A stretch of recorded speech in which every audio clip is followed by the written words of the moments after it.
They say some doors should never be opened. Some chambers should remain sealed. But in 1906, 12 men broke through a wall deep beneath the Nevada desert and discovered that humanity wasn't alone in the darkness. What they found would drive half of them mad, kill most of the rest, and leave only one survivor to tell a tale so horrifying that it was buried by the mining company, the state, and eventually by history itself. Until now. My name is irrelevant to this story, but what I'm about to share with you is documented in a journal I inherited from my great-grandfather, a man named Samuel Bridger. He was that lone survivor, and before he died in 1959 in a psychiatric hospital, he made sure his account would eventually reach someone who would listen. Someone who would believe. This is that account. And I warn you now, once you hear what happened in those caves, you'll never look at the ground beneath your feet the same way again. It started with greed, as most nightmares do. The Redemption Mining Company had been pulling coal from the mountains outside of Ely, Nevada since 1902. By 1906, they'd exhausted the profitable veins in the upper shafts and faced a choice: shut down operations or go deeper. Much deeper. The company geologist, a German named Klaus Reinhardt, had detected promising survey readings nearly 2,000 feet below their current operations. Readings that suggested not just coal, but possibly silver and other valuable minerals. The problem was getting there. They'd have to dig through layers of limestone, granite, and God knows what else. But in 1906, a ton of coal sold for $3. Silver could fetch $30 an ounce. The math was simple, even if the engineering wasn't. Samuel Bridger was 23 years old when he signed on for the deep shaft crew. The pay was triple the normal rate because the work was triple the danger. Cave-ins were common. Gas pockets could kill a crew in seconds. And the deeper you went, the hotter it got. Some shafts reaching temperatures where men would work naked, their skin blistering from touching the rock. But Samuel needed the money. His wife, Margaret, was pregnant with their first child, and her medical bills were mounting. 3 months of deep shaft work would secure their future. He had no idea what kind of future he was actually securing. The crew consisted of 12 men: Samuel, the explosives expert Jack Chen, foreman Bill Hutchins, and 9 others whose names I'll share as they become important to this nightmare. They worked in shifts, 20 hours down, 4 hours up. They ate in the tunnels, slept in the tunnels, and slowly pushed their way into the Earth's crust like worms burrowing into an apple. By August of 1906, they'd reached 1,847 feet. The heat was unbearable, hovering around 110 degrees. The men worked in nothing but their shorts and boots, their bodies streaming with sweat, their lungs laboring in the thin air. But they were close. Reinhardt's readings indicated the primary vein was just beyond the next layer of limestone. On August 23rd, they broke through. But what they found wasn't coal or silver. It was a cavity. A massive empty space that Samuel described as being roughly the size of a cathedral. Their lanterns couldn't find the far walls, and when Jack Chen dropped a rock into the darkness to their right, they counted 8 full seconds before they heard it hit bottom. But that wasn't the strangest part. The cavity wasn't natural. The walls were smooth, almost polished, and covered in markings that none of them could identify. Not writing exactly, but symbols. Geometric patterns that seemed to shift when you looked at them from different angles, creating the illusion of movement even though the rock was perfectly still. And the smell. Dear God, the smell. Samuel wrote that it was like nothing he'd ever encountered. Part reptile house, part sulfur, part something organic and rotten that made your stomach turn and your head swim. Several of the men immediately vomited. One man, a Norwegian named Sven Larsen, started bleeding from his nose and had to be sent topside. Foreman Hutchins wanted to seal it up and report to the company, but Klaus Reinhardt was fascinated. He spent an hour examining the walls with his instruments, growing more excited by the minute. The symbols, he claimed, suggested an ancient civilization, perhaps predating Native American settlement by thousands of years. The cavity itself showed signs of deliberate engineering. Someone had built this place, carved it, lived in it. "We need to explore," Reinhardt insisted. "This could be the archaeological find of the century." "We're coal miners, not archaeologists," Hutchins shot back. "This isn't what we're paid for." But Reinhardt pulled rank. The company had given him authority over all operations, and he was exercising it. They would explore, they would document, and they would keep it quiet until he could bring in proper scientific equipment and personnel. That decision killed most of them. They drew straws to see who would go first. Samuel drew short, along with Jack Chen, a kid named Tommy Reese who couldn't have been more than 19, and Reinhardt himself. They roped together, attached their safety lines to a boulder they'd wedged into place, and descended into the cavity with 4 lanterns and Jack's pistol, which he'd brought down from topside against company regulations. Samuel wrote that the descent took 20 minutes, their boots finding purchase on the smooth walls only with great difficulty. The smell grew worse as they descended, that reptilian stench mixing with something else now. Something that reminded Samuel of the slaughterhouse where his father had worked. The smell of meat, old meat. When they reached the floor, their lanterns revealed that the cavity was even larger than they'd imagined. The ceiling soared at least 60 feet above them. The floor was covered in a fine grey dust that puffed up with each step, and scattered throughout were objects that made absolutely no sense. Pottery, but not like any Native American pottery Samuel had seen. These vessels were angular, strange, covered in the same shifting symbols from the walls. Bones, bleached white and ancient. Not human bones. Samuel couldn't identify the species, but they were large, roughly man-sized, but with the wrong proportions. Too many joints in the limbs, skulls that were too elongated, too flat. And in the center of the chamber they found the altar. At least that's what they called it. A massive stone block, perfectly rectangular, covered in channels and grooves that all led to a central depression. The depression was stained dark brown, almost black. Blood, Samuel was certain. Ancient blood that had soaked into the stone over countless sacrifices. "This is incredible," Reinhardt whispered, running his hands over the altar. "This rewrites everything we know about pre-Columbian America." Tommy Reese wasn't as thrilled. "Mr. Reinhardt, sir, I think we should go back up. This place, it feels wrong." "Superstition," Reinhardt dismissed, but Jack Chen nodded agreement with Tommy. "The kid's right. Something's off. I've been in a lot of caves, and they all feel dead, empty. This place feels..." He paused, searching for the word. "Occupied." That's when they heard it. A sound from the darkness beyond their lantern light, a scraping, clicking noise like claws on stone. And then a hiss, low, sustained, angry. "Hello?" Reinhardt called out. "Is someone there?" Samuel wrote that he wanted to strangle the geologist right then. You don't call out in the dark. You don't announce yourself to whatever is making that sound. The hissing stopped. For 10 seconds, maybe 15. There was absolute silence. Samuel said he could hear his own heartbeat, could hear Tommy's ragged breathing, could hear the flame flickering in Jack's lantern. And then they came. They didn't walk, they didn't run, they scuttled, is the word Samuel used. Low to the ground, impossibly fast, moving on all fours like lizards, but standing at least 6 feet tall when they rose up on their hind legs. The lantern light caught them for only a moment, but that moment was burned into Samuel's memory until the day he died.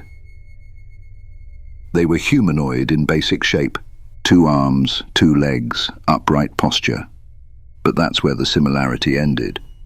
Their skin was scaled, a mottled grey-green that seemed to absorb light rather than reflect it. Their hands had 3 fingers and a thumb, each tipped with claws at least 2 inches long. Their faces, God, their faces. Elongated snouts filled with needle teeth. Eyes that caught the lantern light and reflected it back yellow and cold. No nose, just slits, no external ears. And they moved with a horrible, fluid grace that was completely unlike any human movement. joints bending in ways that weren't natural, spines flexing like serpents. There were at least 6 of them, maybe more in the darkness. "Run!" Jack screamed and fired his pistol. The shot was deafening in the enclosed space, and Samuel saw one of the creatures stagger, dark fluid spraying from its shoulder.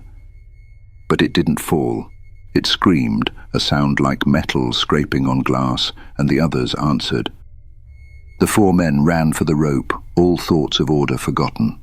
Tommy reached it first and started climbing, hand over hand, his boots slipping on the smooth wall.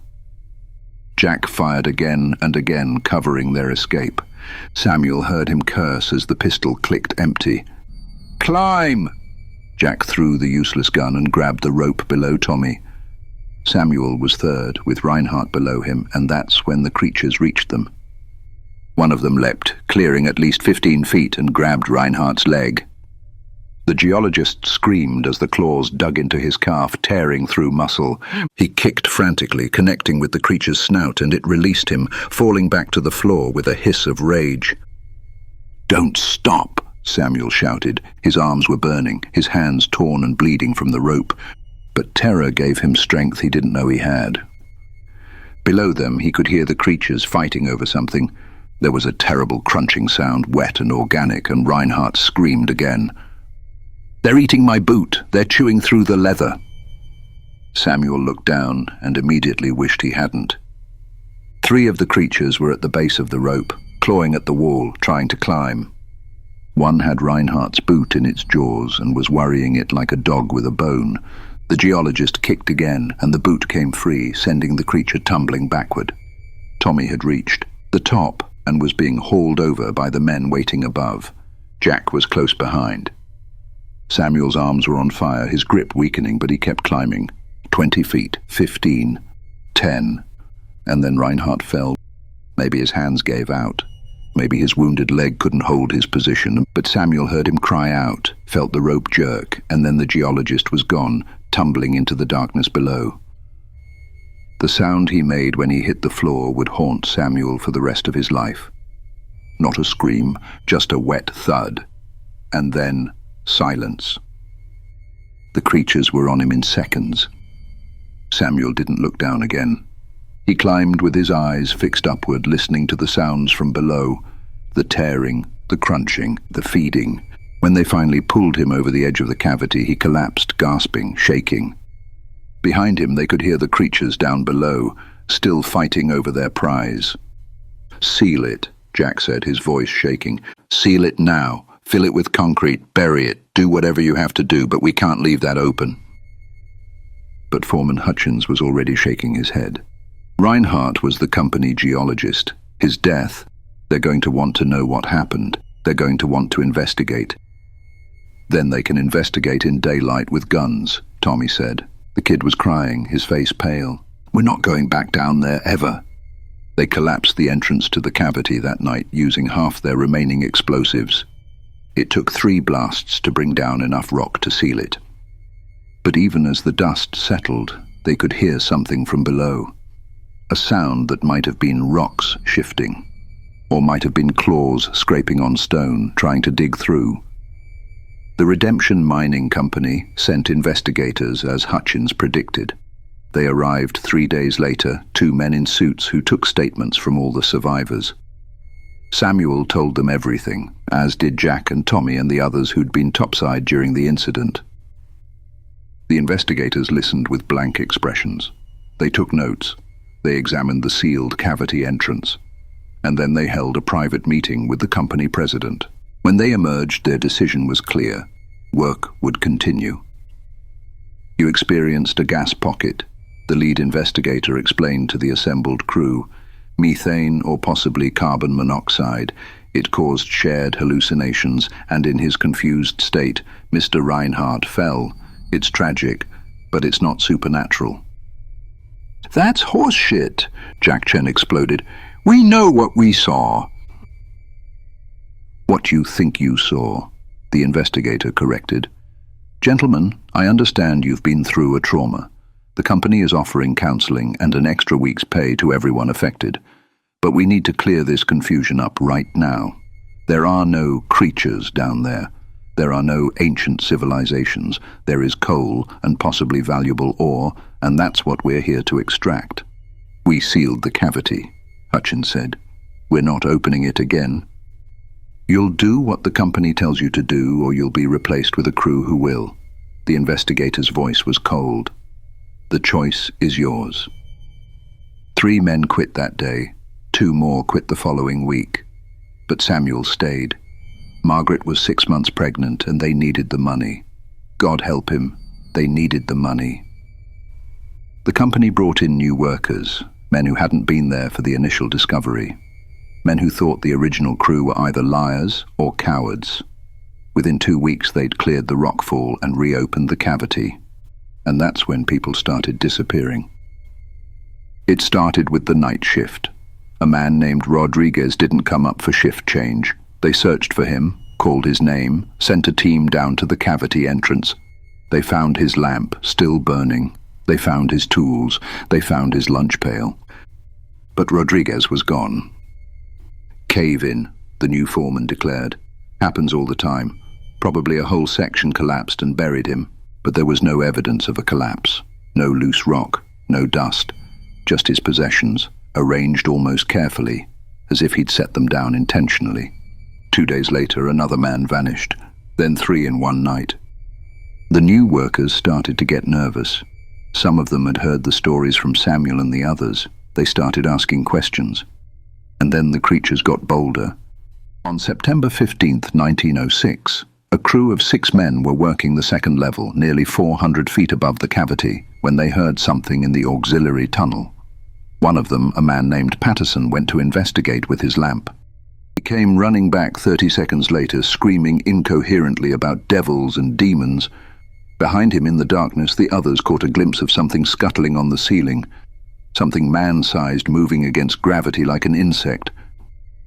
The crew fled topside and refused to go back down. The company fired them, but word was spreading.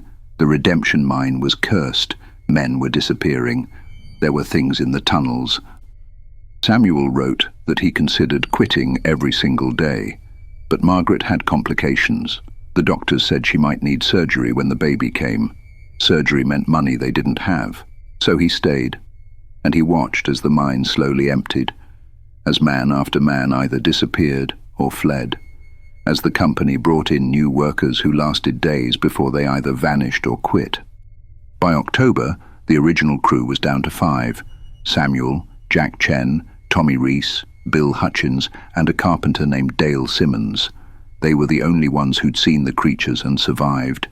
And they were the only ones the company trusted to keep working, because they were the only ones who knew what was really down there.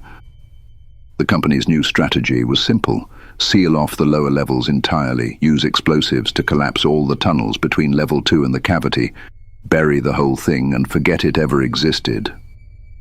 But there was a problem. They needed someone to go down and set the charges. Someone had to descend to the bottom levels, place explosives at key structural points, and then get out before the collapse began. The company offered $10,000 to anyone who would do it. In 1906, that was a fortune. Enough to set up a family for life. Samuel, Jack, and Tommy volunteered. Looking back, Samuel wrote that it was the stupidest decision of his life. But Margaret needed that money. The baby needed that money. And he'd already seen the creatures. How much worse could it get? He was about to find out. They went down on October 23, 1906, just after sunrise. The plan was simple: descend to level 5, the lowest level they'd excavated before hitting the cavity. Plant charges at 20 key support points. Use a long fuse, giving them 30 minutes to climb back to safety before the explosion. And in theory, they'd be back topside by lunch. They carried 60 pounds of dynamite between them, 4 rifles, 6 pistols, and enough lamp oil to last 6 hours. They wore thick leather gloves and boots, anything to give them an edge if the creatures attacked. The descent took 2 hours. The deeper they went, the hotter it got, and the stronger that terrible smell became. Reptilian. Organic. Wrong. Level 5 was silent when they arrived. The tunnels stretched out in 3 directions, supported by timber frames that creaked and groaned under the weight of the mountain above. Their lamps cast dancing shadows on the walls, and every shadow looked like something moving. 20 charges, Jack said, consulting the map the engineers had given him. 7 in the main tunnel, 4 in each branch, 5 near the cavity entrance. We work fast, we work quiet, and we don't separate. Clear? Samuel and Tommy nodded. They planted the first 7 charges without incident, working their way deeper into the mine. The heat was brutal, easily 120 degrees, and they were all soaking with sweat. But the work went quickly. Jack Chen knew his business, and within an hour they'd placed 15 of the 20 charges. Then they reached the cavity entrance. The rockfall they'd collapsed weeks ago had been disturbed. Large boulders had been moved, not by humans but from below, pushed aside with enormous force. There was a gap now, perhaps 3 feet wide, leading down into the darkness. And from that gap came sounds. Hissing, clicking, movement. "They're down there," Tommy whispered. "Lot of them, by the sound of it." "Good," Jack said grimly. "Let 'em be down there when this all comes crashing in." They set the final 5 charges in record time, working with the desperate speed of men who knew they were in enemy territory. Samuel's hands shook as he packed the last charge with clay, making sure the fuse was secure. That's when the lamps went out. Not one lamp, all of them, simultaneously, as if something had sucked the oxygen from the air. "Light them again," Jack's voice in the darkness. "Fast." Samuel heard the scratch of matches. 1, 2, 3. None of them caught. "The air's wrong," Tommy said, his voice rising with panic. "There's no air." That wasn't quite true because they could still breathe. But something was different, thinner, harder. And then the hissing started. Not from the cavity, from the tunnel behind them, from the sides, from above. They'd walked into a trap. "The charges!" Jack shouted. "Light the fuse now." "We'll never make it out in time," Tommy protested. Samuel heard Jack fumbling in the darkness, heard the scratch of a match. This one caught, its flame tiny and blue in the strange air. Jack held it to the master fuse, the one that would trigger all 20 charges in sequence. The fuse caught, started burning, and in that small circle of light, Samuel saw them. They were everywhere, dozens of them, on the walls, the ceiling, the floor. Those yellow eyes reflected the matchlight like stars in a nightmare sky. They'd been watching the whole time, waiting for the perfect moment. "Run," Jack said quietly. Then, screaming, "Run!" They ran blind through the darkness, hands outstretched, bouncing off walls, stumbling over debris. Behind them, the creatures gave chase, their claws clicking on stone, their hissing filling the tunnels. Samuel felt something grab his shoulder. Claws tore through his shirt into his skin. He screamed and twisted away, hearing fabric tear, feeling warm blood run down his back. A gunshot boomed in the enclosed space, Jack firing blind. The creatures shrieked but didn't stop. "The ladder," Tommy's voice somewhere ahead. "I found the ladder." Samuel's outstretched hands hit wood. The ladder leading up to level 4. He grabbed it and climbed, not bothering with the rungs, just hauling himself up hand over hand. Below him, Jack was still firing, the muzzle flashes providing brief snapshots of the nightmare. Creatures everywhere, climbing the walls, surrounding Jack. "I'm out," Jack shouted. "I'm out of ammunition." Samuel screamed down, "Forget them, just climb." He heard Jack hit the ladder, heard him start to climb, heard him scream. "They got my leg, they got my—" The scream cut off abruptly. There was a sound of tearing, wet, final. "Jack!" Tommy's voice breaking. "He's gone," Samuel said, pulling Tommy up to the next level. "Keep moving, the charges will blow any second." They climbed, level 4, level 3, their lungs burning, their muscles screaming. Behind and below them, the creatures gave chase, and they were faster. So much faster.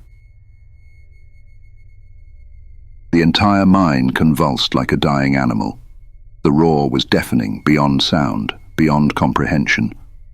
Samuel felt himself thrown against the shaft wall, felt the ladder buck and twist beneath his hands. He clung to it with everything he had, certain he was about to fall, about to die. And then it was over. The silence that followed was somehow worse than the explosion.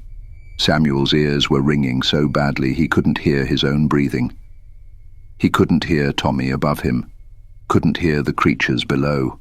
Dust filled the shaft, so thick he couldn't see his own hands, but he climbed, up, always up, following the ladder by feel. When he finally emerged topside, the sun was setting. He'd been underground for nearly 10 hours. Tommy was already there, sitting on the ground, staring at nothing. His face was grey with dust, streaked with tears. Of Jack Chen there was no sign. The lower levels were completely collapsed, buried under thousands of tons of rock. The creatures were sealed in, finally, truly sealed. Or so they thought. The mine stayed closed for 3 days while engineers assessed the damage. The collapse had been even more extensive than planned, bringing down not just the lower levels but portions of levels 2 and 3 as well. The company declared it a total loss. The redemption mine was finished. Samuel was paid his $10,000. Tommy got his share as well. Jack Chen's payment went to his widow in San Francisco. Samuel wrote that he should have felt relief. The creatures were buried. The mine was closed.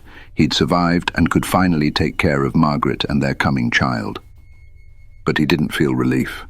He felt watched. It started small. Sounds in the night. Scratching at the windows of their small house. Marks in the dirt outside. Marks that looked like 3-toed claws.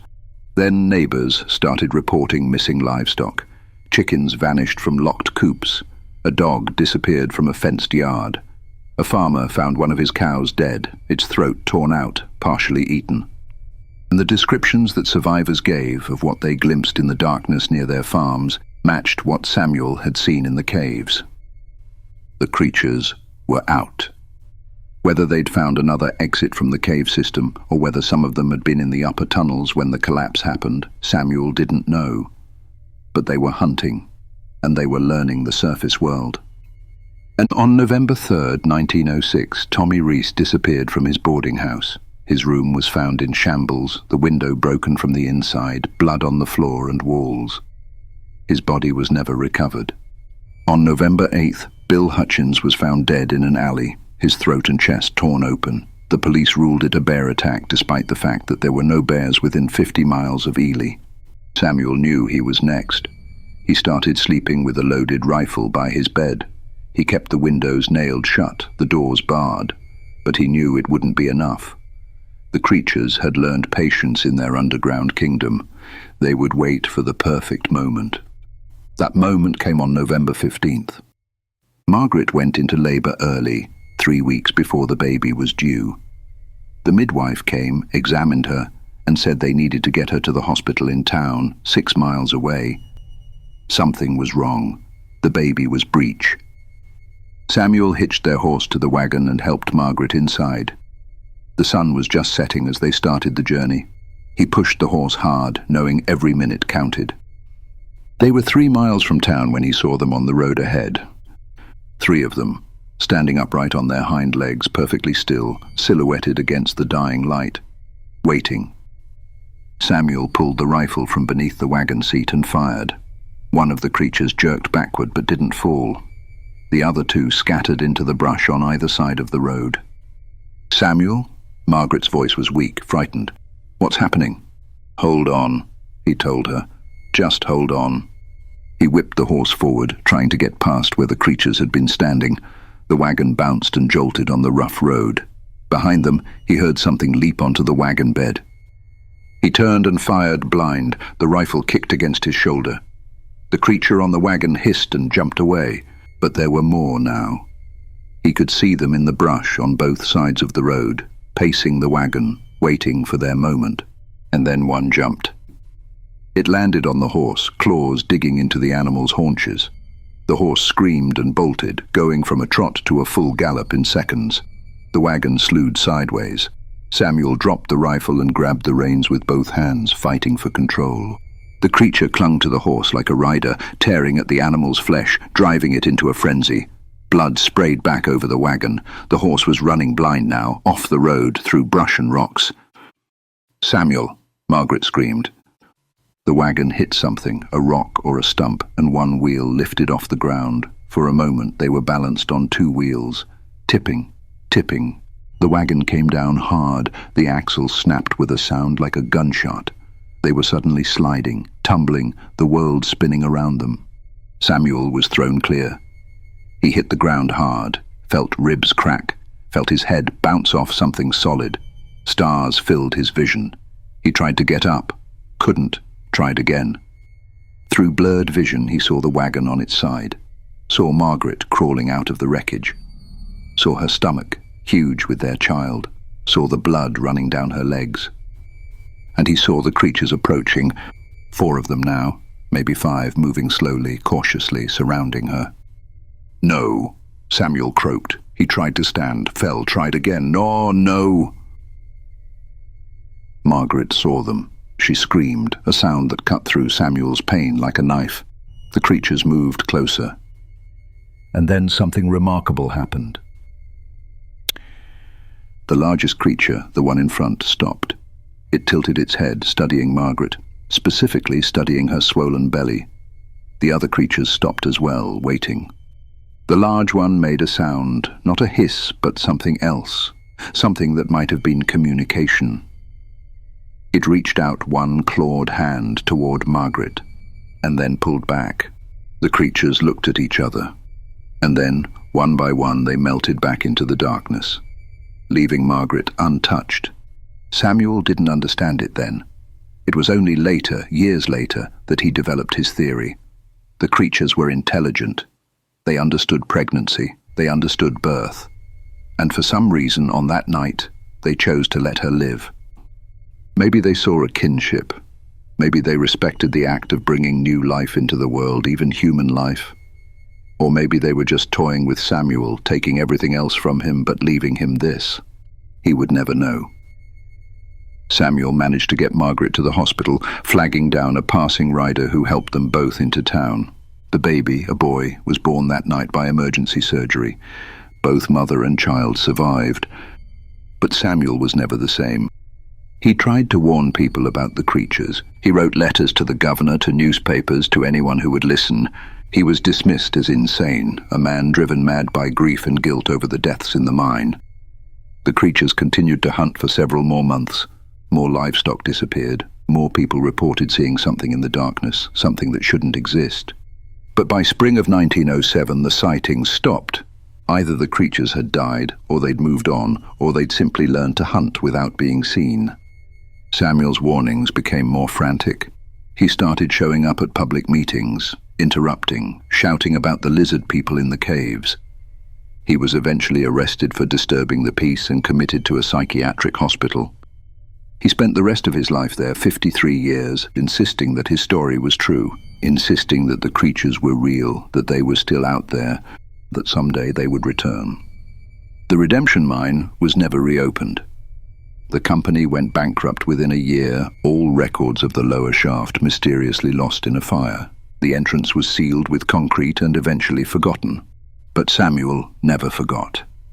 Until his dying day in 1959, he maintained that every word was true. That humanity shared this world with something older, something that had been here long before we climbed down from the trees. Something that lived in the deep places, in the darkness, waiting. He made my grandmother promise to keep his journal safe, to make sure that someday someone would know the truth. And now you do. I've driven out to Ely, Nevada 3 times since inheriting that journal.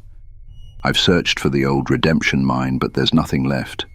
The entrance is long gone, covered by decades of erosion and growth. If you didn't know where to look, you'd never know there'd been a mine there at all. But I've talked to some of the old-timers in town, the ones whose grandfathers worked the mines. And when you buy them enough drinks, when you get them talking about the old days, sometimes they'll mention the redemption mine, they'll talk about the collapse, about the men who died. And if you keep them talking long enough, if you ask the right questions, they'll lean in close and lower their voice. They'll tell you about the things their grandfathers saw, about the creatures in the deep shafts, about the lizard people. They'll tell you that sometimes even now hikers disappear in those mountains. that sometimes livestock vanishes from farms near the old mining sites, that sometimes in the dark of night people see things that shouldn't exist, things that move wrong, that watch with yellow eyes. The official records say the redemption mine collapsed due to structural failure, killing 14 men, including geologist Klaus Reinhardt. There's no mention of creatures, no mention of ancient civilizations. The story has been buried as thoroughly as the mine itself.